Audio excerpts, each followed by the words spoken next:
Kasus penemuan bayi laki-laki tanpa identitas di kursi teras kediaman Syamsiah, 45, warga Lorong Kenanga 1 Jalan Setunggal Kelurahan 8 Ilir Kecamatan Ilir Timur, 2 Palembang. Selasa, 24/5, dini hari dalam perawatan pihak Rumah Sakit RS Bayangkara M. Hasan Palembang. Bayi laki-laki saat ini menjalani perawatan di ruang perawatan anak RS Bayangkara, dalam kondisi baik dan normal.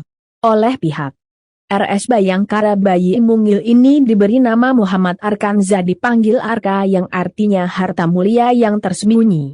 Bayinya kita kasih nama Muhammad Arkanza, panggilannya Arka, kondisi fisiknya baik, tidak ada kelainan, sudah kita cek lab juga semuanya negatif. Saat ini masih dalam perawatan di RS Bayangkara, ungkap Ibda Dr. Mayeni, dokter spesialis anak didampingi Dr. H.J. Yunita L.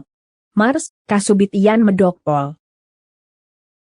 Hasil pemeriksaan diketahui jika bayi laki-laki tersebut normal dengan berat tubuh 3.200 gram dan panjang tubuh 50 cm, diduga bayi berusia 2 hari.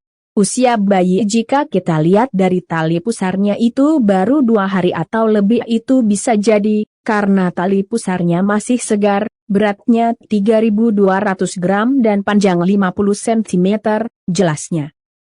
Kasus penemuan bayi yang sempat menghebohkan warga Setunggal ini, saat ini ditangani pihak kepolisian Polsek 2 Palembang. Dari laporan warga tersebut, petugas masih melakukan pendalaman motif penelantaran anak tersebut.